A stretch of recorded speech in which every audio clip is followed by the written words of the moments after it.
Recording. Okay. So today is the session number 15 of the second semester on Braided Fusion category. Okay. So last time we started this new subsection about braided G-crossed fusion category, which is an interesting subsection. And it's very important too. So there is a definition I will not go through again. What is important is that the notion of braided G-cross fusion category generalizes the notion of braided fusion category. In particular, such a category may not be braided in general. So there is no braiding, there is a G-cross braiding. So something like that. Here, the object and the object here may not be the same. That, in fact, they may not be isomorphic. So when you have this crossing, when the Y goes through this string, here it changes, the object changes. So this picture is not a proper braiding picture. This is just notation, a personal notation, which is not even in the paper we are covering. In fact, the idea of this subsection and these tools is to mimic the braiding, so kind of generalization, even if the category is not braided itself. So it's a generalization. So there is an action of a group and a non-necessary faithful grading.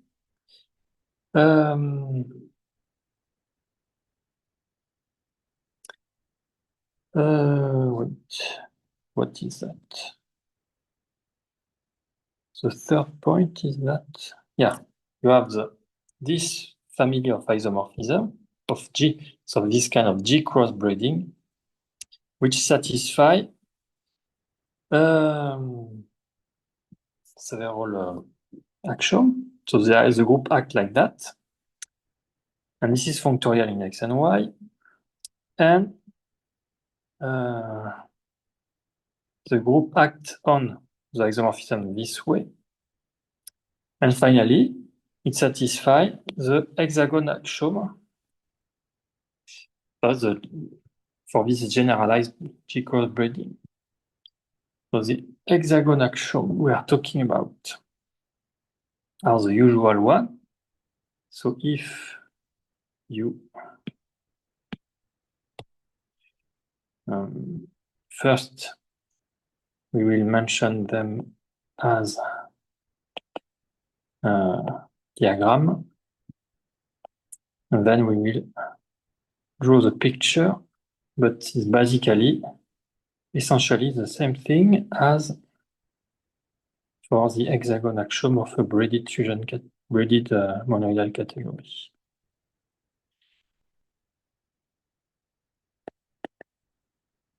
So you apply this new G-cross braiding CXY. Here CXY tensor D. Let me write the diagram. In fact, it will be much clearer on the picture.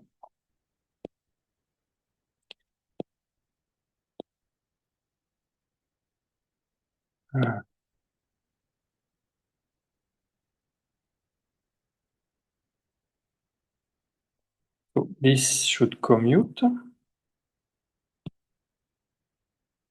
but pictorially, it's much clearer this way. So X, Y, Z, X, Y, Z.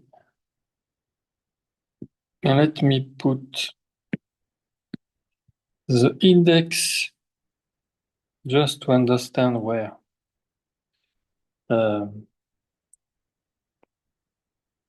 the object, in which component is the object. Um,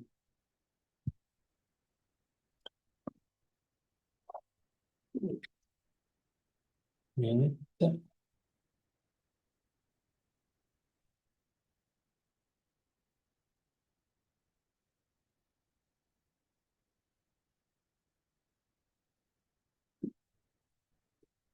Okay, so now you apply. So our crossbreeding.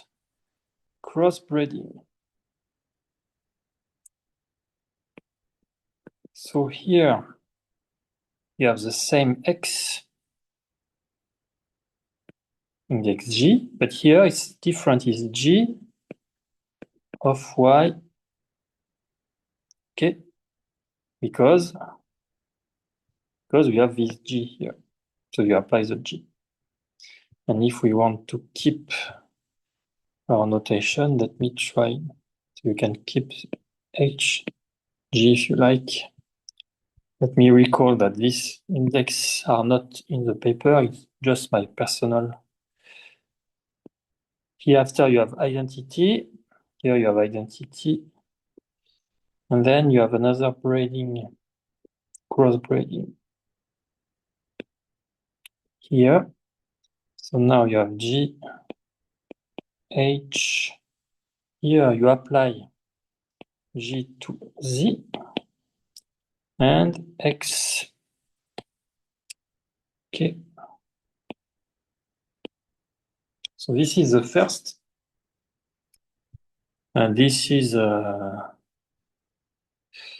which one? This one, this way. So this corresponds to that. And this one, as you can expect, this is, so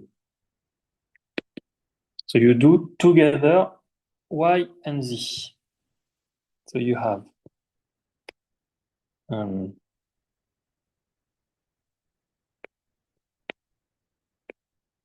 something like that.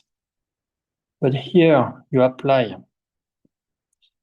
So you have X and change.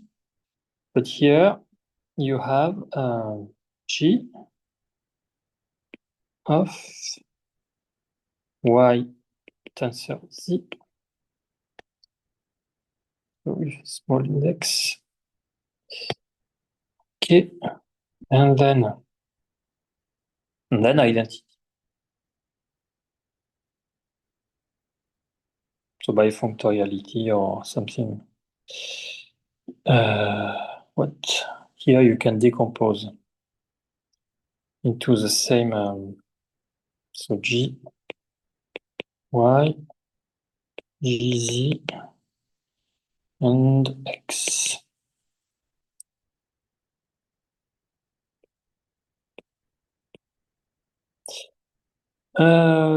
Okay. So here the action of G is functorial. Is a tensor. It's a tensor action.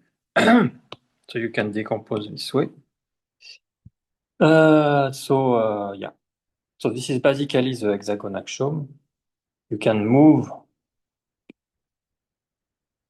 this string. You can glue together into a single string, realizing a tensor product. But it's not a braided category, so it's not a true braiding. It's a G cross braiding. Okay, and the second diagram is the other hexagon axiom.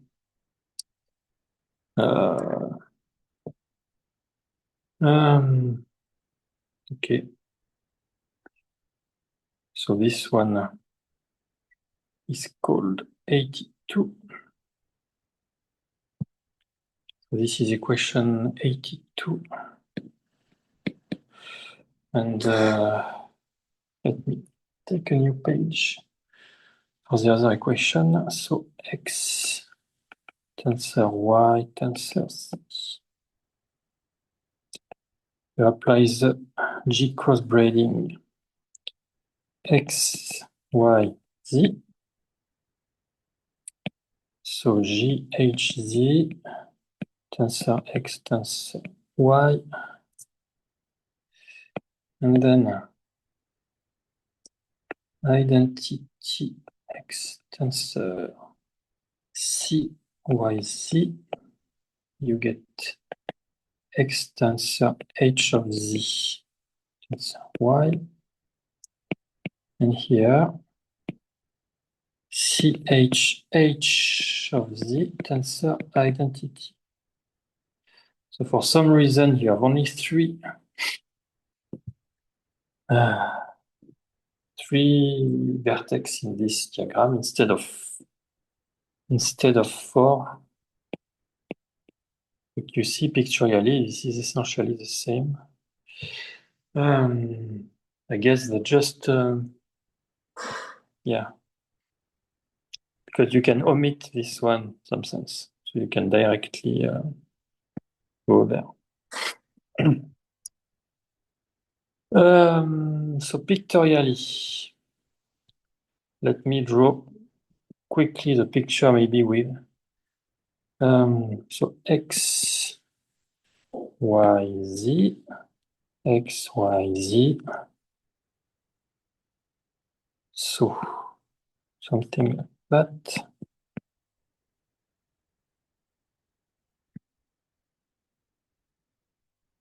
And here, and then here. Okay. So here, GH. So you have GH. GH. And I forgot to write. Here you have, so you have GH of Z, X, Y. GH of Z, X, Y, etc. GH, GH. So the only point is that you have the tensor. One is the G component. This is the H component. So this is in a GH component. That's why when you, because it's a grading, when you make the G cross braiding with Z, you have GH here. Otherwise, you do it two times. First, you put H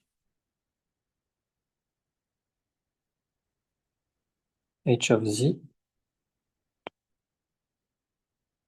and then GH of Z. Okay, so we have that, and this is essentially the same thing as you can unglue this string this way, put the thing in the middle, but it is exactly okay. Okay. Now, so the remark, this remark is telling that the notion of G cross braiding properly generalizes the notion of braiding. And in fact, you recover the braiding when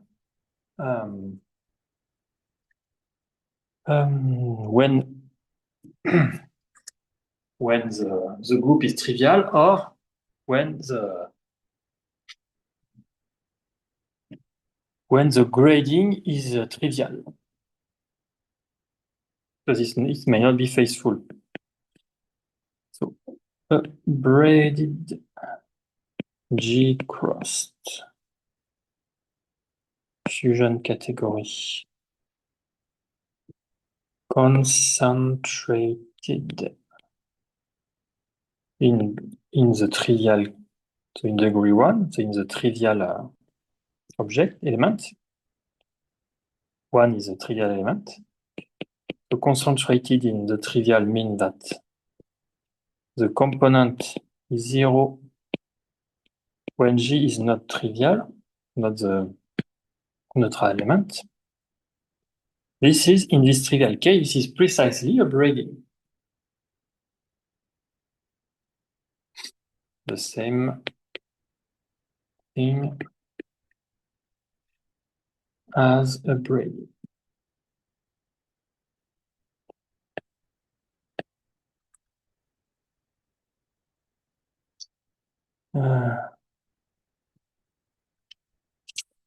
Even category.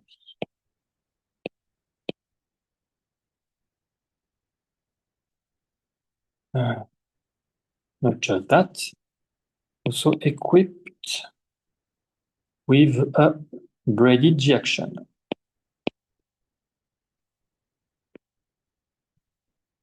So when I said this notion of G cross braiding properly generalized notion of braiding, it's true, but it's not completely true in the sense that even it provides more information. So when G is trivial or when the braiding is trivial, you have a proper braided fusion category, but not just that. You have also a braiding G action. So to be more accurate, I should say the notion of G cross braiding, braided G cross fusion category is a generalization of a braided fusion category equipped with a G action. Anyway. So second remark, or weaker version.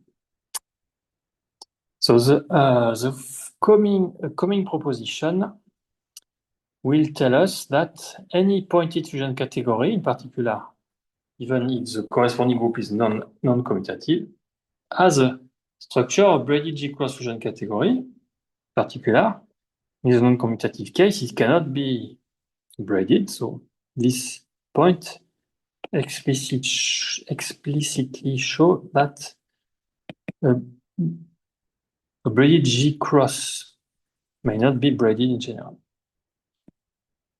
Below, a pointed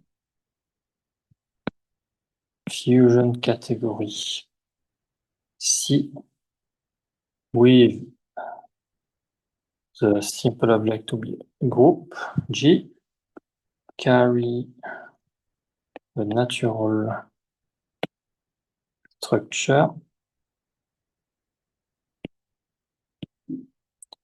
of braided G-crossed fusion category, even if the group is non-abelian. So in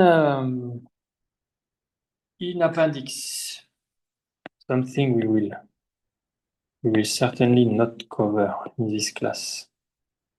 So in this appendix of the paper, they introduce a nonlinear generalization of that.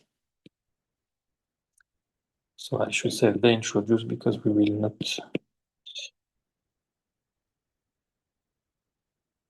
the notion of a braided G-crossed category A in the setting of abstract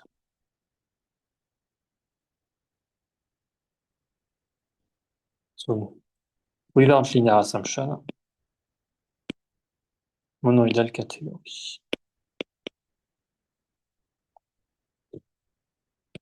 And in another appendix section, E53, they explain how to construct example in which all object and morphism are invertible. They explain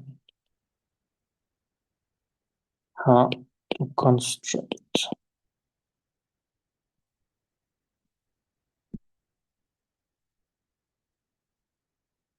example in which all object and morphism are invertible. So I guess it's not very important for this course because it's in the appendix. So if A is such a category, so they want to emphasize something. Yeah, so they want to provide a little summary what is in the appendix. If A is such a category,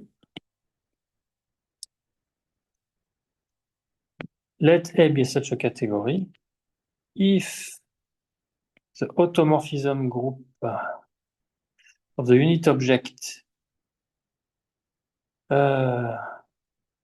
is the non-zero scalar, and if both the group G and the group of isomorphism class of objects are finite, then the K-linear envelope of A is a braided G-cross fusion category. So it's an example. You can recover the linear case by linear envelope. For this specific example, where it is invertible, so which corresponds to the pointed case. Anyway, if O, so this remark may not be very important for the rest of the class. If the automorphism group of the unit object of A equals the non-zero scalar, and if both the group G and the group of isomorphism classes of object of A. So recall that A, all the objects are invertible. So the isomorphism class of object from a group are finite. Then the K linear envelope, so they call that hull of A is a braided G-cross fusion category. Is a braided G-crossed fusion category, which should be the one in the example 2. So it's not clear to me what is the point of this point 3. Maybe I'm not sure this will be used later. So here, linear hull is the category of all contravariants. So maybe at least this remark is informative for what is a linear hull contravariant. So is a category of all contravariant functeurs f from A to vec such that for every x in A, each lambda non-zero scalar, so equal to the automorphism of x, because x is a what is x?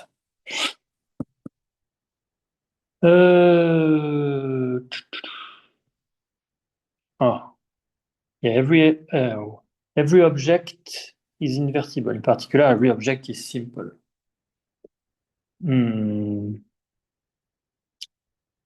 No, every object is invertible, and the automorphism of the unit is non-zero scalar, so it should be the same for all. Anyway, act on f of x as multiply multiplication by lambda. Anyway, does not matter too much. For now, we can forget about this point number 3. Maybe we will have to come back to that later, but I'm not even sure. Point number 4. This is a remark about normal subgroup. So if C is a braided G-crossed fusion category and H in G is a normal subgroup, then the equivalentization of C by H has a natural structure, naturally acquiert the structure of a braided G over H cross fusion category. Of a braided G over H crossed fusion category. And I omitted to recall the point which is important is that this notion of braided G-crossed generalizes the notion of cross product. You see, I tell that last week, you have it is not commuting, it's commuting up to a twist, and this twist is given by this element. Anyway, so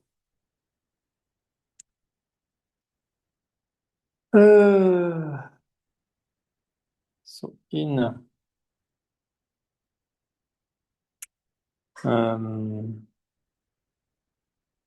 the next subsection, which we will start just after this sentence, we describe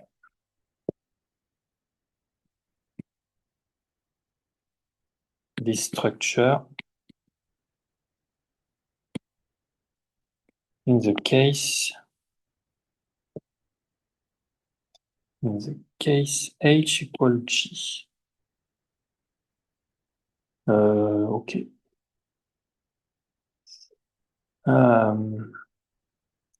But the general case is analogous. The general case is analogous. So for example,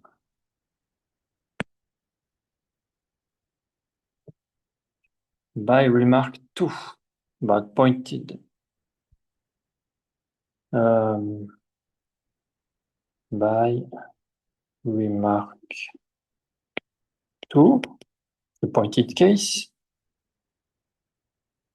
vec G is a braided G crossed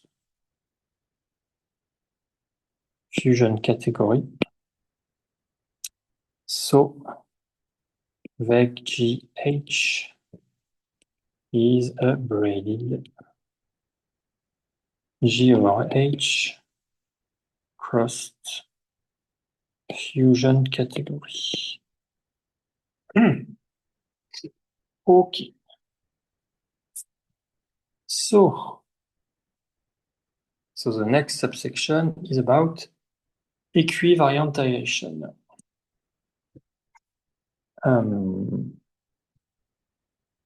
Yeah. So what this remark is saying here, that in the equivalentization, we will treat the case where you do CG. And when you do CG here, what you get is a G over G cross fusion category. Braided G over G, so what you get is a proper braided fusion category. So when you do the equivalentization of a braided G crossed fusion category by G, you get a proper fusion category, braided fusion category, because we said that when G when the grading is trivial or when G is trivial, you get a proper braided braiding.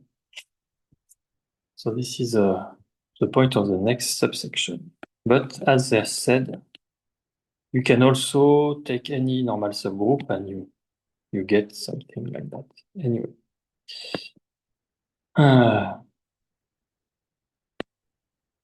Equivariantization.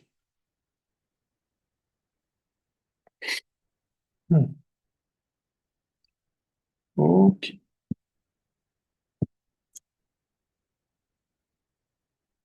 Hmm.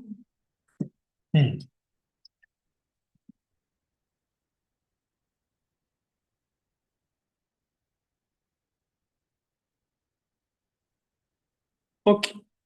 So you take C to be a braided G-cross fusion category.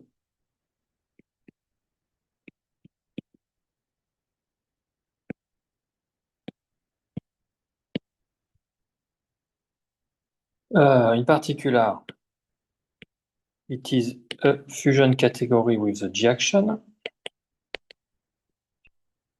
Is a fusion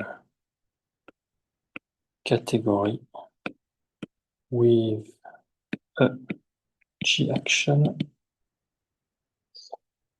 So you can apply some previous theorem in section 4.1 or 4.2, I forgot. You can apply the equivalentization to C directly. Applying equivalentization construction of section 4.2.2, you get a fusion category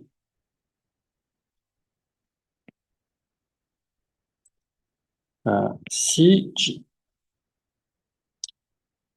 over the Tanakian category WebG.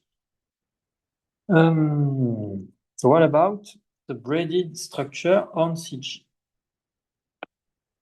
We now define the braided structure on this equivalentization.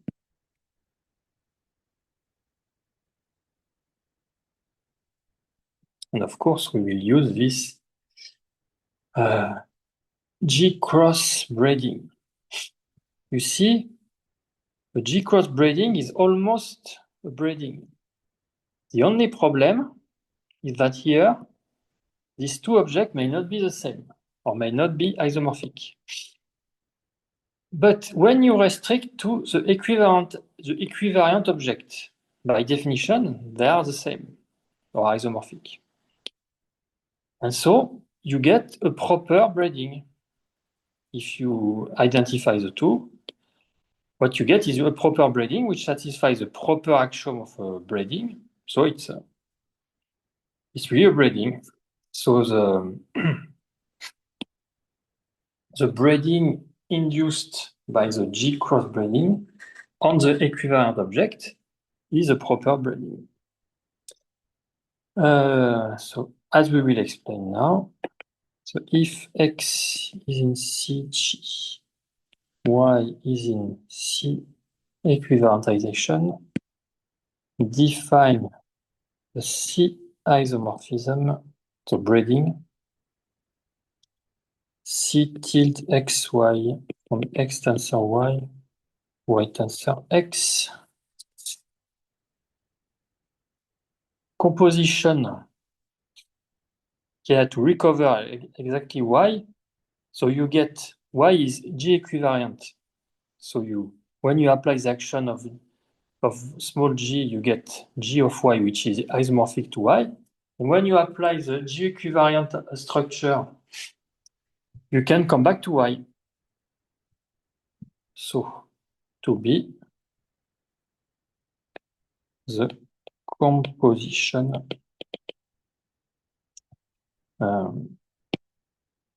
so X tensor Y here you apply the G crossbreeding.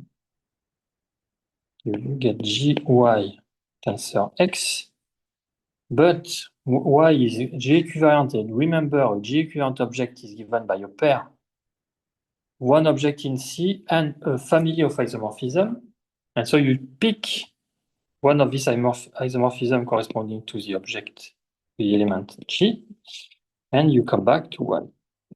So you properly get a X, Y, Y. You get a proper breeding.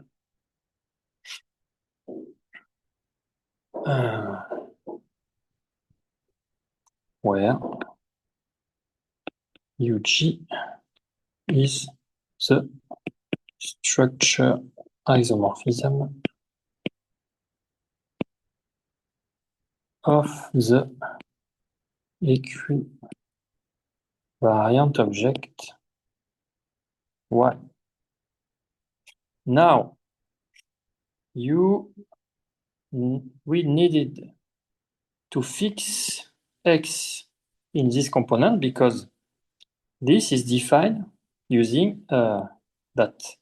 But now you can extend by linearity, you can extend to every object in C. Extend Cxy tilde to all x in C by linearity. Okay. So if you apply the equation 81, which is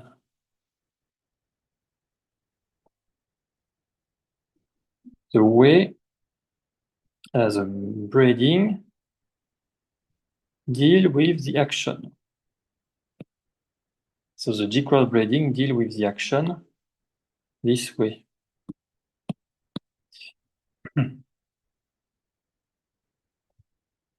So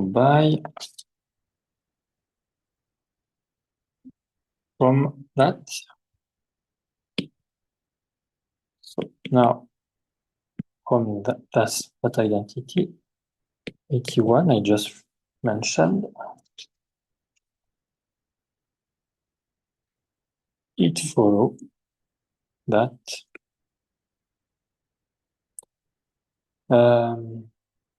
whenever X carry a G equivalent structure, whenever X carries a G equivariant structure, the morphism C tilde XY is compatible with this structure. Is compatible with this structure. So just using this compatibility here.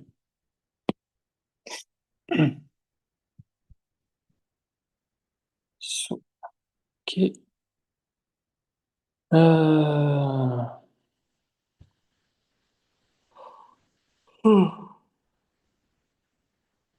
So now, if X and Y are both in the equivalentization of C,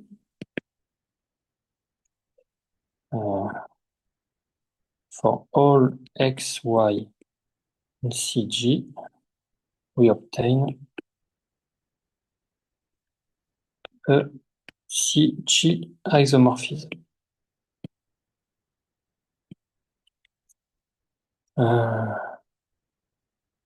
C tilde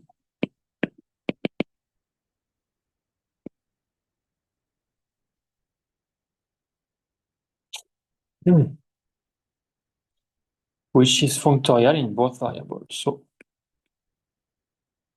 you can consider this sentence as a several exercise if you want to check the details. Let me point where you should where the exercise are. So whether carrier isomorphism is compatible with this structure. Exercise. Hence, for all, you obtain a GM isomorphism, which is functorial in both variables. Exercise. And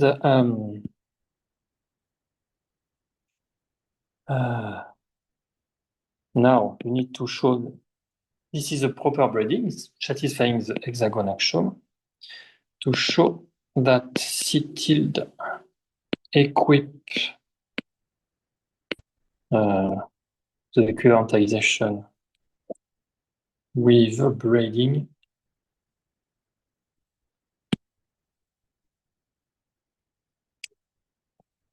it remains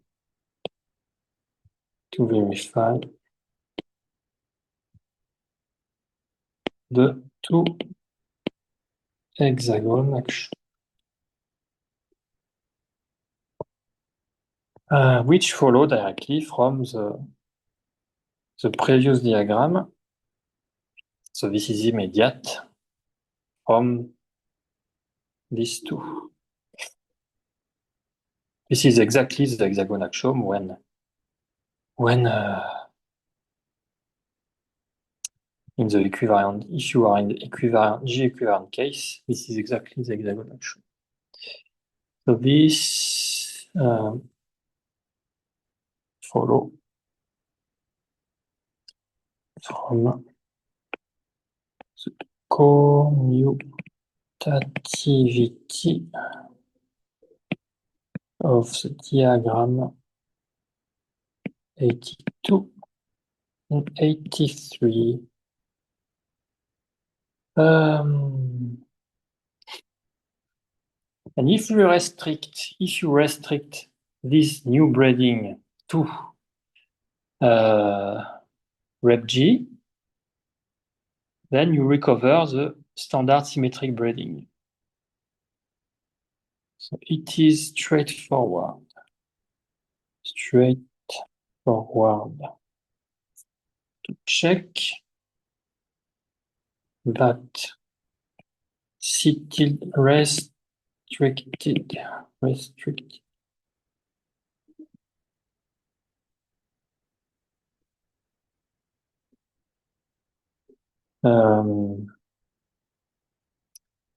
To restrict, sorry. It restrict. So you have C, where is it? Yeah. C, the equivalentization is over rep G. So in particular, rep G embed into, I forgot if the fully faithful was in the definition.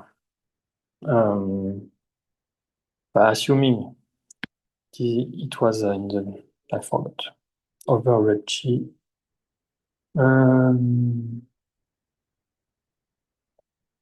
So, yeah, I guess it should be, if you consider it as a braided structure, then this should be inside the, where is it? Inside the, the Muger center. So in particular, it's an embedding. But so you have rep G inside that.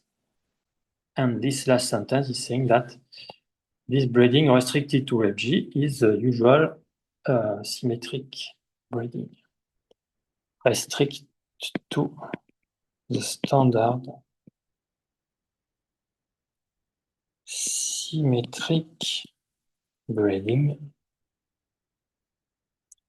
on, yeah, you do like that, on rep G equal vec G inside, yeah.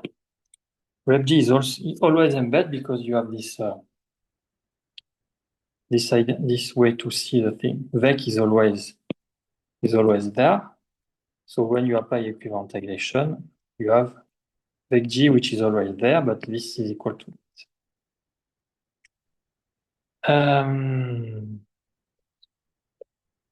It's time. Time for the pause.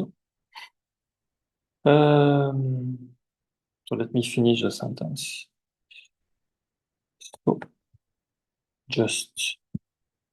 So it's straightforward to check exercise. And so the last sentence before the pause plus the equivalentization is a braided category containing rep G. Okay, so you get something. So you started from braided G cross, you apply the usual equivalentization, and you get a braided category containing rep G. Okay, so pause.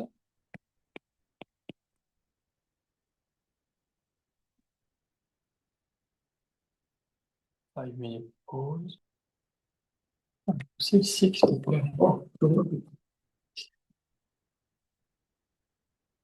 Okay. So, what about this new construction?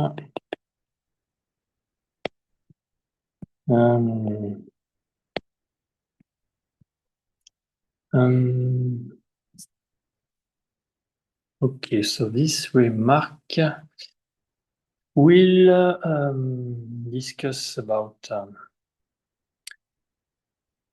will involve the Drinfeld center and also the fact that we recover the usual forgetful functor from equivalentization of C to C. So yeah. So for Y équivariant and X in C, the isomorphism C tilde XY from X tensor Y to Y tensor X.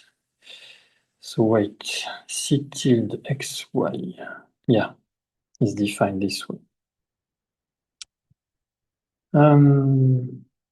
So here, X is not assumed equivalent. Define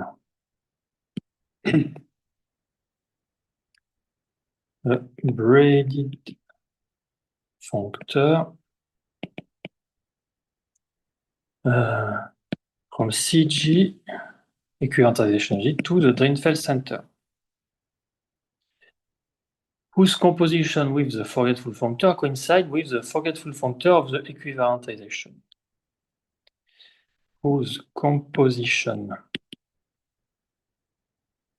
with the forgetful functor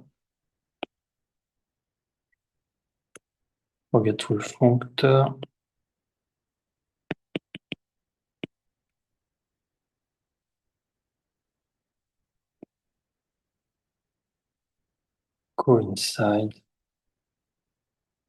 with the forgetful functor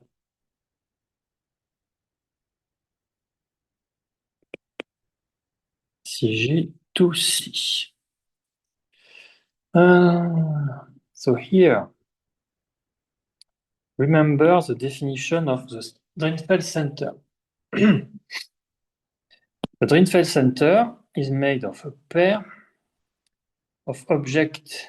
So the first component of the pair is an element in C. The second component is, in fact, I forgot what is that.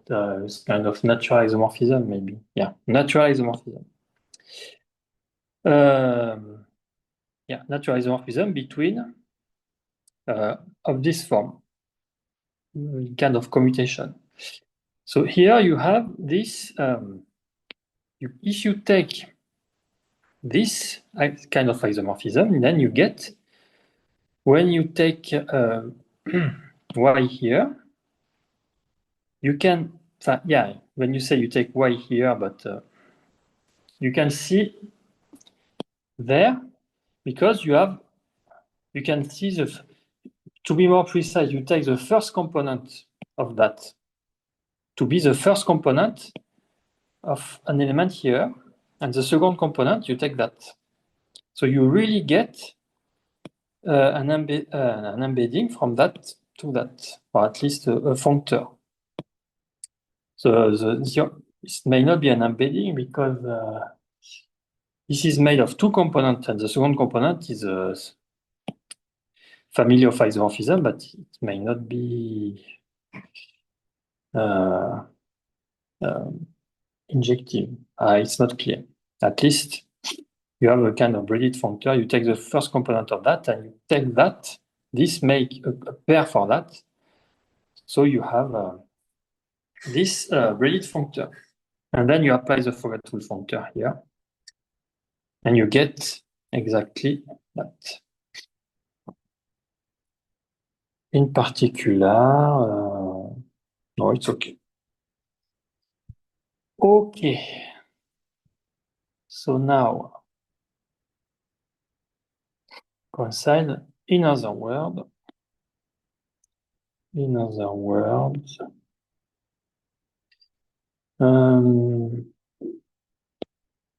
the forgetful functor from CG to C carries a canonical structure of central functor. Central functor. Remember, the central functor, you go through the Drinfeld center, exactly this way. You have the Drinfeld center in the middle, so it's a central functor. Here it's a braided functor. You need also of central functor in the sense of definition 450. Second remark.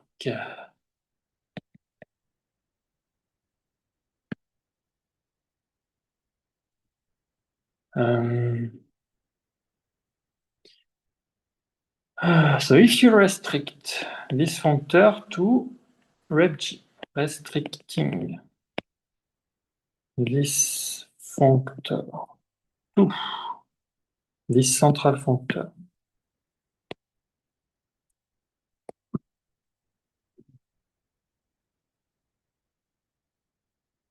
to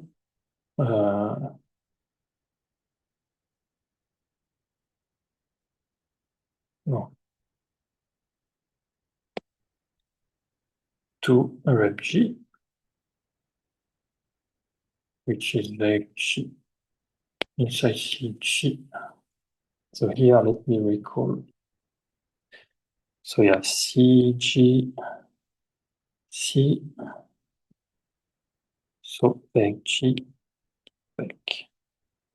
Something like that.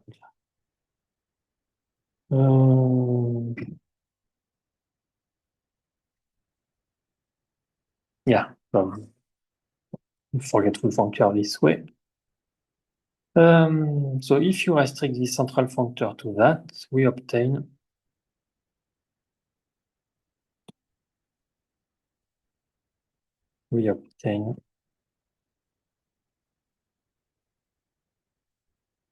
a central functor phi from RepG to C. Okay. RepG is there. Here you have something central, you restrict to that, you keep something central.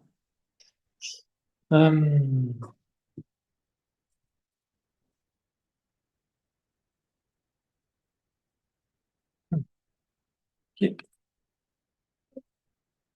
So before I continue, I just want to write. I say something orally in remark 1, but I did not write anything. Maybe it may be useful to write.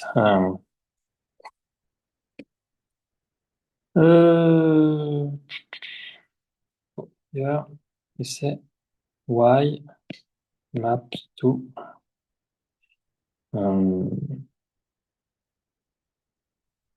say y c something like that, I guess. Or say y0 if I want to, because you need to. This 0 means you have this is the first component of the pair. This is a pair. So say I put this 0 just you identify also usually, but anyway. This is exactly what we mean by this embedding. You take this this way.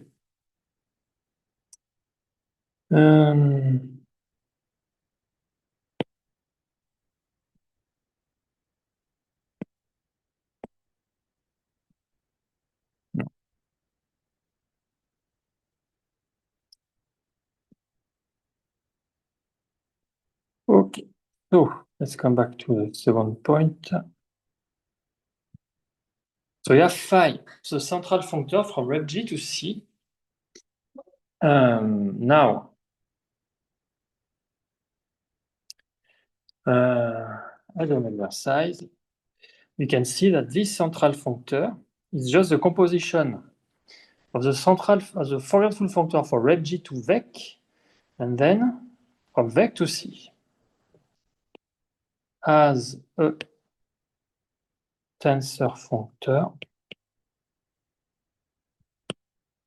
phi is simply the composition of the forgetful functor. Forgetful functor from rep G to vec with embedding from vec to C. And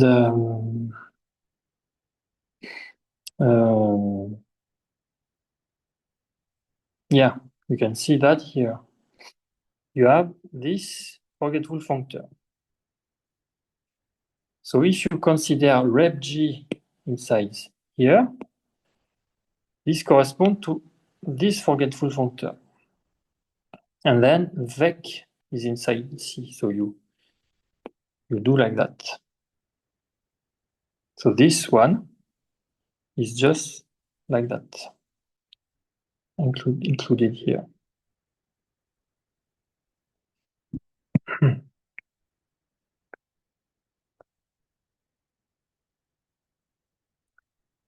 Okay.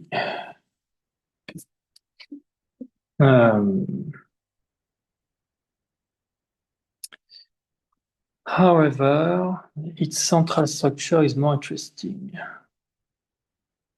So according to that, this makes the central structure more interesting because it encodes the G grading on C.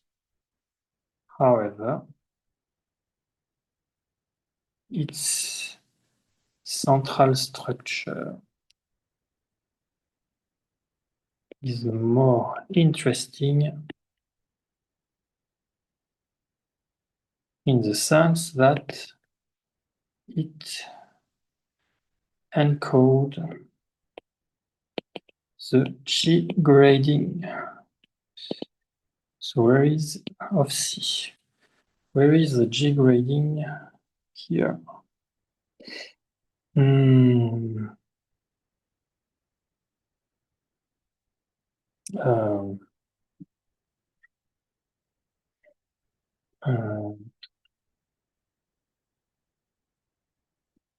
Maybe this is what he explains in the next sentence.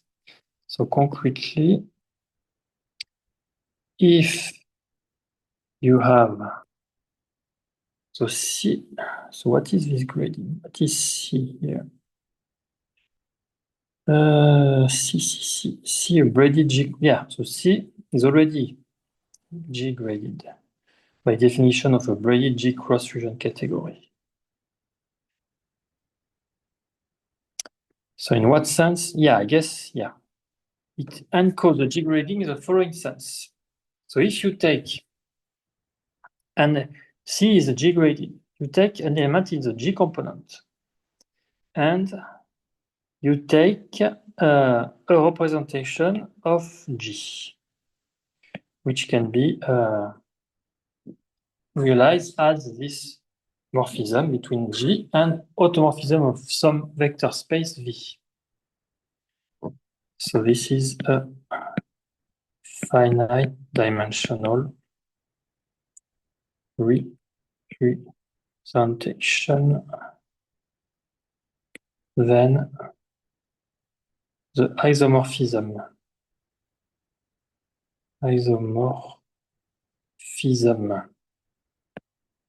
from X tensor. So here you apply, so you have, this is a representation. Realize this. So it's an element here. So if you apply this functor, you get an element here. So you have an element in C, and X is an element in C. Where is X? What is X here? In this component. Here you apply the G cross braiding.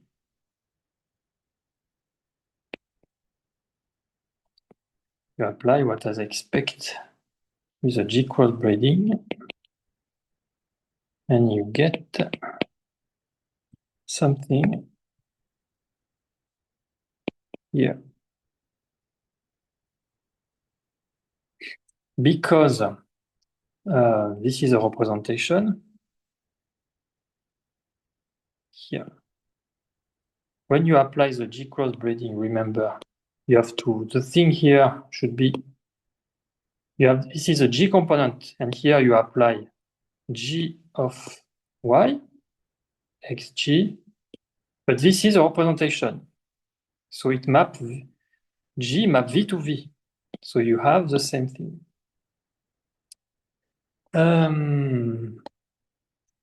So which is equal.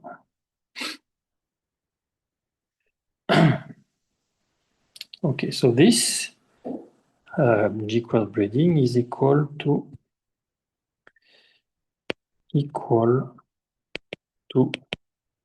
the composition.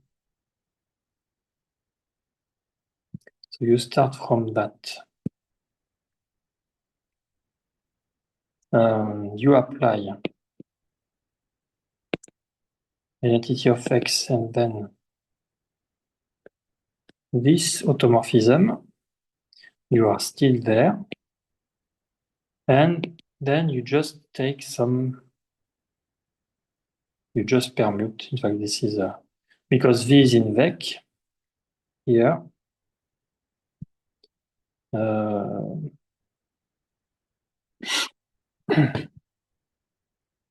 is in VEC. So it's just like a multiplicity space. So this is you can identify these two things.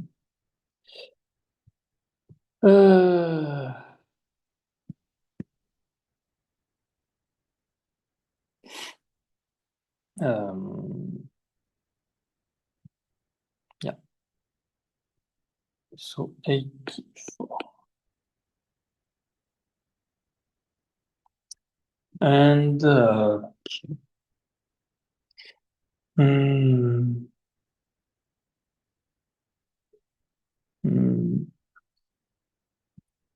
so wait, here you are in C. So yeah, wait. I may say something wrong. Yeah, okay, it's okay. This is in C. This is in C. X is in C. But here, anyway. So you have to maybe clarify why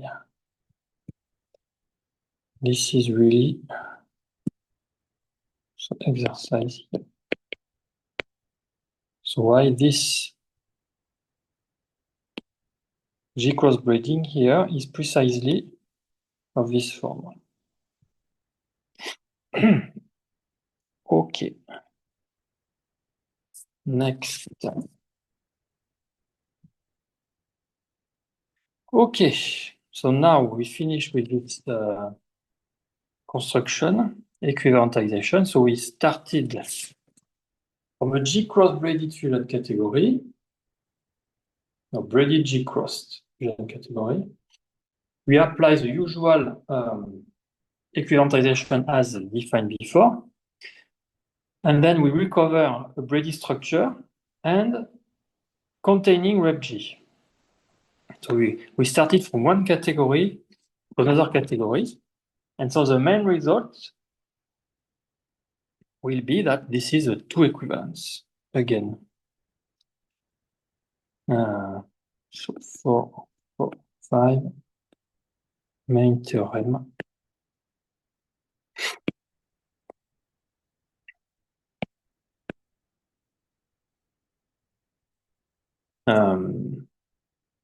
So let K1 be the two categories of braided G-crossed fusion category and let K2 be the two categories of braided fusion category with containing RepG, containing RepG.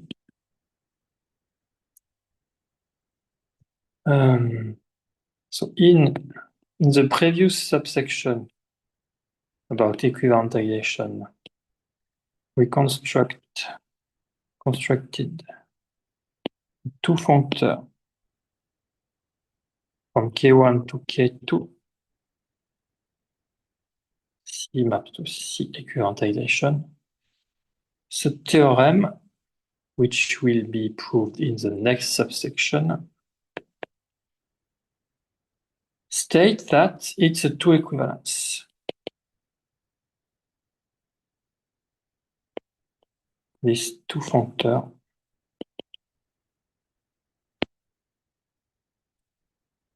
is a two equivalence. Oh, one more people. Wow. What happened?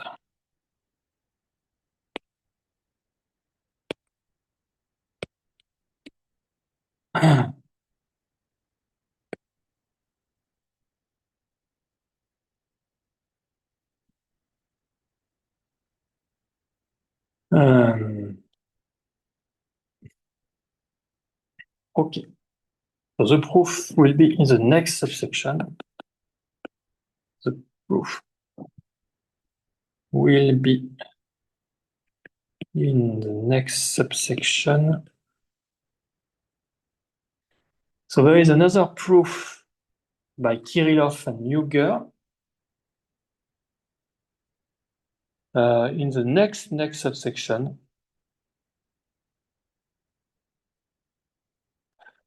And here, yeah, this remark here is important because we will provide two proofs. One proof is in section 466, another proof due to Kirillov-Neuger in 447.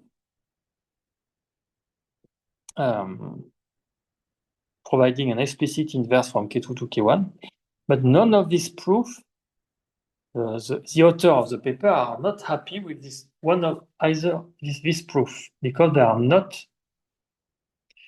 transparent. They are not conceptual enough.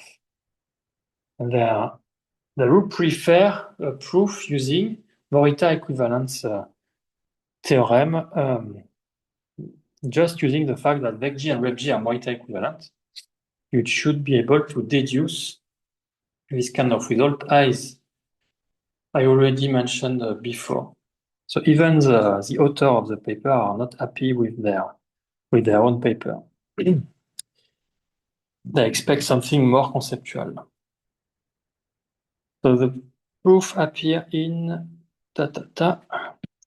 So a different proof due to Kirillov.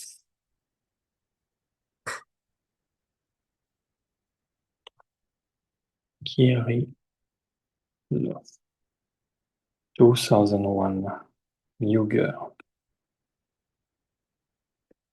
2004.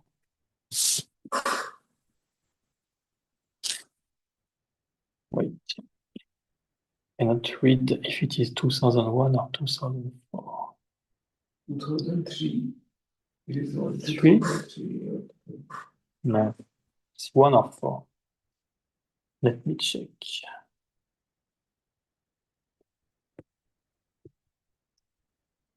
Mughal, the past paper of Mughal? Well, no, it may not be. It may be another paper. Muger. Where is it? Ah. 4, 4.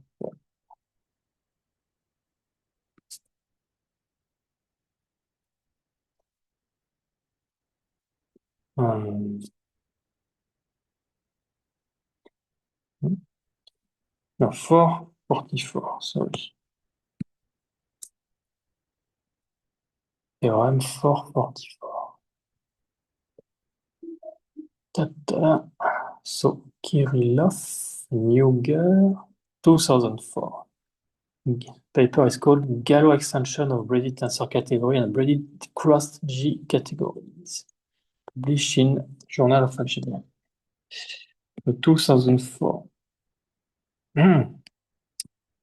So, is described, the different proof due to Kirillov-Muger is described in section 447, where they also give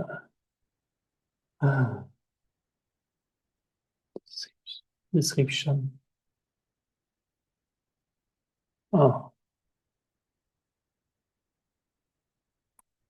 There they also give an explicit construction of the inverse.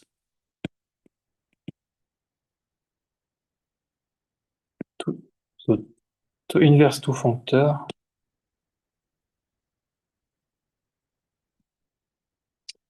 from K2 to K1. And this is the important point I want to emphasize. So it is written in this way in the paper, not in color, but neither argument is especially transparent.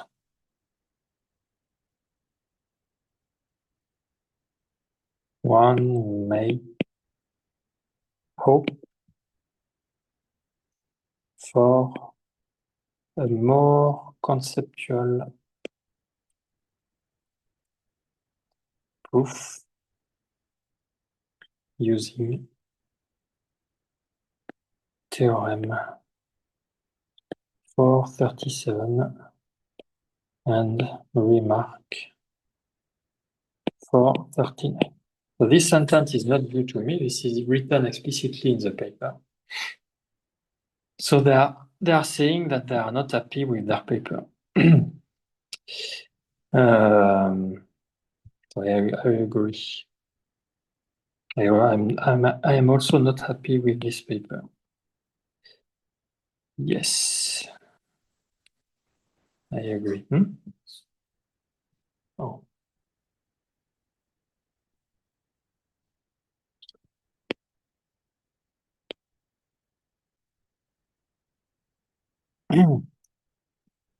Okay.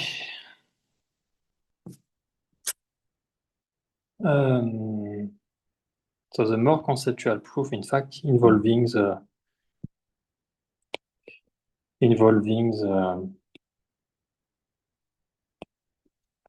Morita equivalence Vec G Loci.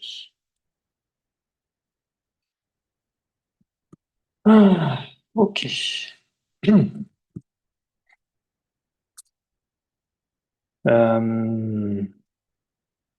Okay. Let me check. 4 or 6.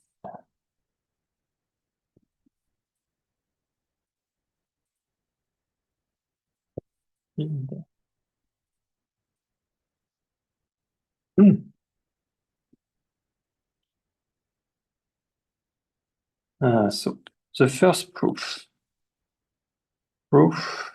of theorem 444.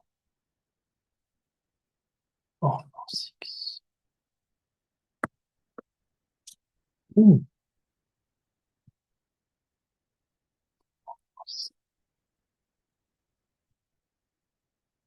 Ah.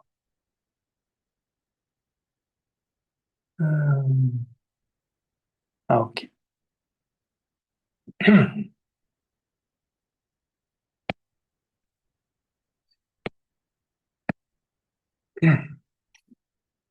So to construct the inverse two functeurs.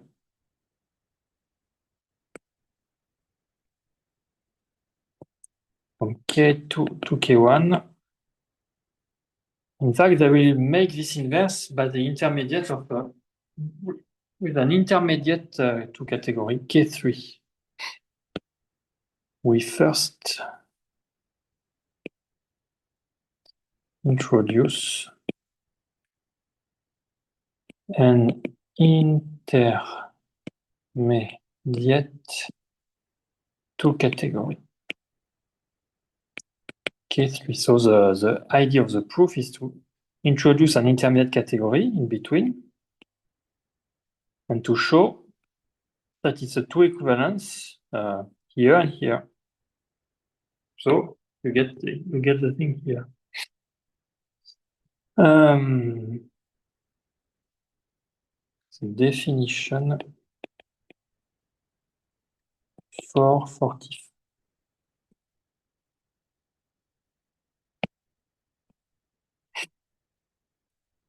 So what about that?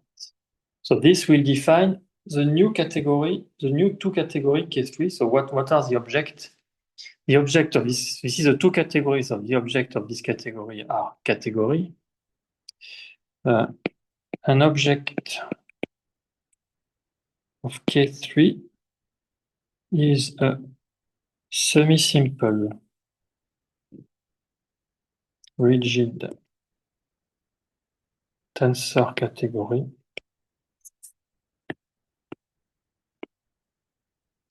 et so in this again in the sense of this paper, which is not in the sense of the tensor category EGNO book, where their notion of tensor category is already rigid and locally finite, etc. So this is, remember here, tensor just mean abelian monoidal, if I'm not mistaken, equipped with the following data.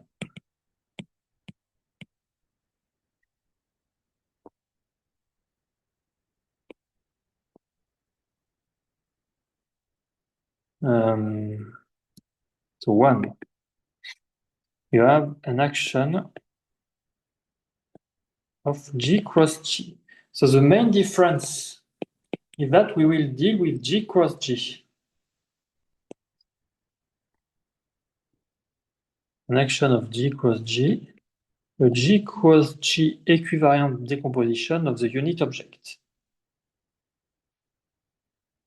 Equivariant decomposition of the unit object. And here you have to be careful that if the unit object is not simple, then it cannot be a tensor category in the sense of the EGNO book, but a multi-tensor category.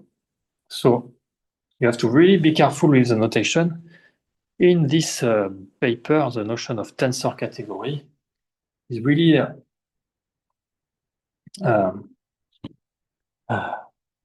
weaker version of what is a tensor category in EGNO book. This, when the unit is not simple, is called a multi-tensor category in EGNO book. So object 1. So you decompose the 1 into this way. A G cross G equivalent decomposition of the unit object. So maybe let me write this way. 1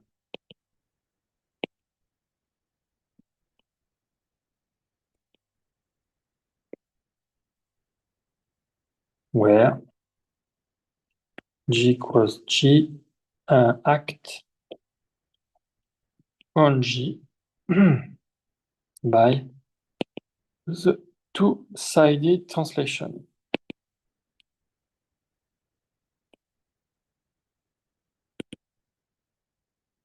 So you have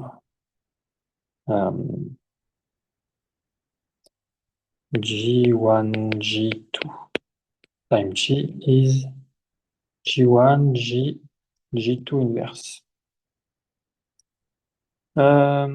So here the remark about EGNO book and multi-tensor category.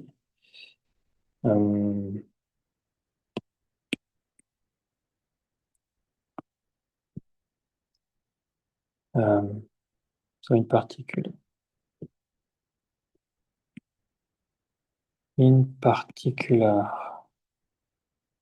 Y may not be simple. So nowadays,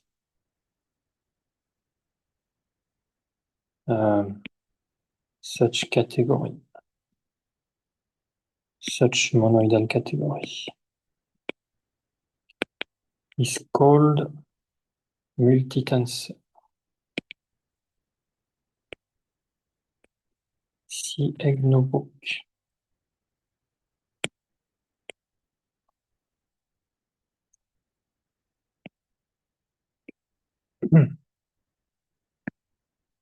Okay.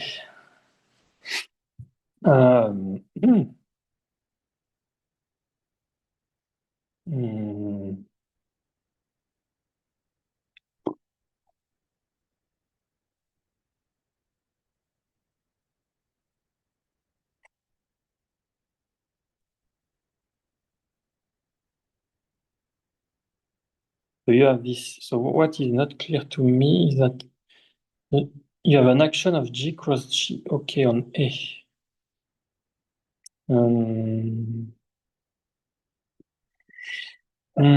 Okay. So you decompose this way. I see. And how?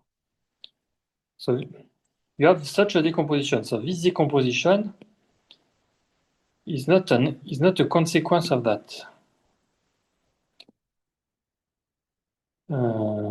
But the point is that you have this decomposition with G.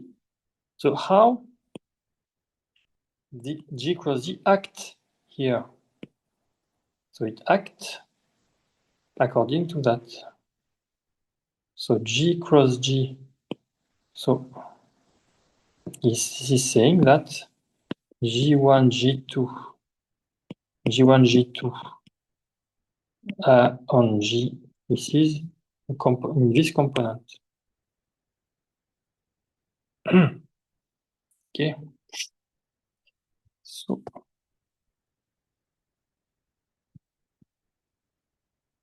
G1, G2, G is equal to G1, G, G2.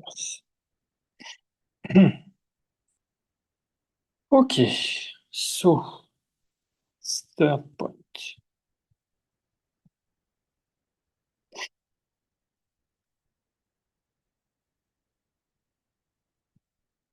So I guess we will just finish today with the definition of K3. So the third point, you have a relative braiding. The G cross G equivariant relative braiding between two forgetful functors. Forgetful functor. Tensor functor. So the first, so we will specify what we mean by relative braiding between two functors.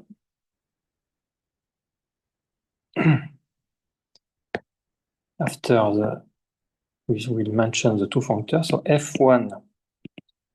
So G cross G act on A. So you can have an equivalentization of A by G cross G. But you can consider the subgroup G cross 1. And you consider this, so the G cross 1 equivariant object, and this forgetful functor or 1 cross G.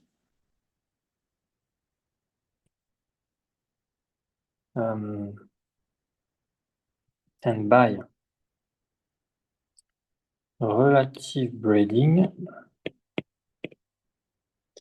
we mean the functorial family of isomorphism. A functorial family isomorphism. So relative braiding. So you have a kind of, here you see the braiding here, or the relative braiding. So F1, F2, to F2Y, F1X, 86.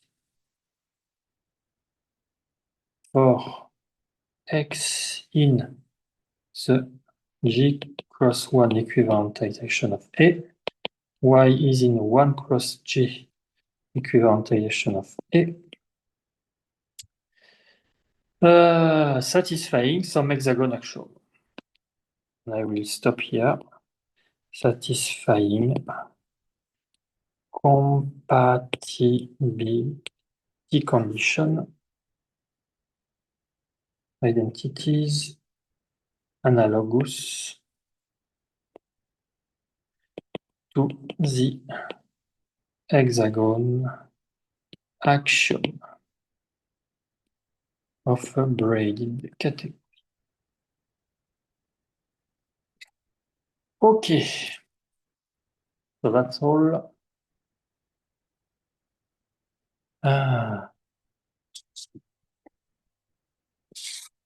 That's all for this definition of K3. Yeah, you need to define okay. You need to define the one morphism and two morphism, but in fact, the one and two morphism are defined as expected. One morphism and two morphism in K3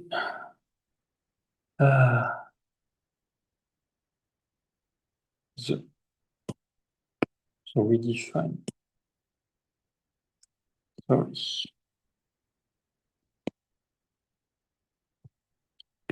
We define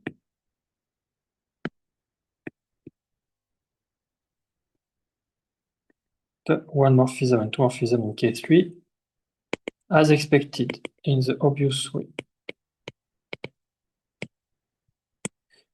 Okay, so now you are K3, and we will see the link. We will connect K3 with K2 and K1. So we will show tomorrow.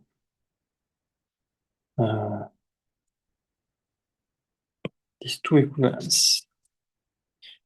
Okay, stop here.